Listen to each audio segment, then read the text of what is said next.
Follow the money. The famous phrase from the film All the President's Men refers to the Watergate scandal, but it's something I live by in my work as a broadcaster, writer, and an activist. Follow the money. Who paid? How much did they pay? And what do they think they're buying? That maxim is particularly relevant when it comes to politics, and our current election is a terrifying case in point.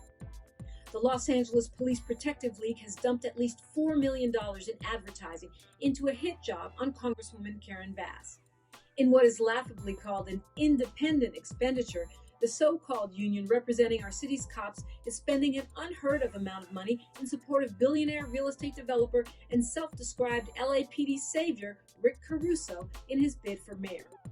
The LAPD Association has bought and paid for $4 million worth of unchecked lies, slander, and insinuation towards a thoroughly vetted, well-respected African-American congresswoman as she strives to become Los Angeles' first Black woman mayor. Seething with hateful and long debunked allegations, the anti-Blackness of these attacks is offensive and unmistakable. Oh, Dominique, that's just politics, you say. But there's more to it than that. Follow the money.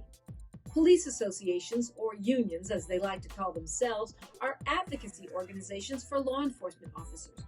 We assume their job is to lobby for better pay and working conditions, but in the case of law enforcement associations, their advocacy often includes defending officers who kill, fostering misinformation campaigns around victims of police violence, and obstructing sincere efforts at police reform and reimagination.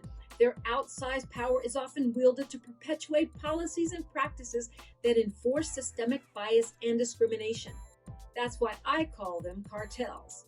I don't know about your union, but mine won't cover up crimes for me.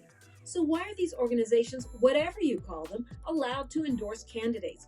Why are they permitted to pour millions of dollars into political advertising? Shouldn't the hard-earned dues paid to them by officers be used for the direct benefit of those officers? Aren't there wounded or widowed cops who need support? Or maybe those dollars should be donated to the LAPD's operating budget since they're constantly asking for bigger and bigger allocations. But no, in Chicago, New York, and Los Angeles alone, police associations spend tens of millions of dollars every year to stop police reform. And Los Angeles law enforcement is the biggest spender, with $65 million squandered on politics in just the past 20 years. Law enforcement is meant to protect and serve all of the people, Republicans and Democrats of every zip code and ethnicity. How can we trust them to do so when they take sides in elections? And the side they choose invariably is the same side that is complicit in brutalizing and killing Black and BIPOC people. Police associations should not be allowed to endorse or donate to political candidates or initiatives. It is a built-in conflict of interest that is not only unethical, it undermines the trust law enforcement claims they would like to build with communities of color. Who paid? The LA Police Association. How much? $4 million and counting. What do they think they're buying? The office of the mayor. I'm Dominique DiPrima. We welcome your comments at KBLA Talk 1580.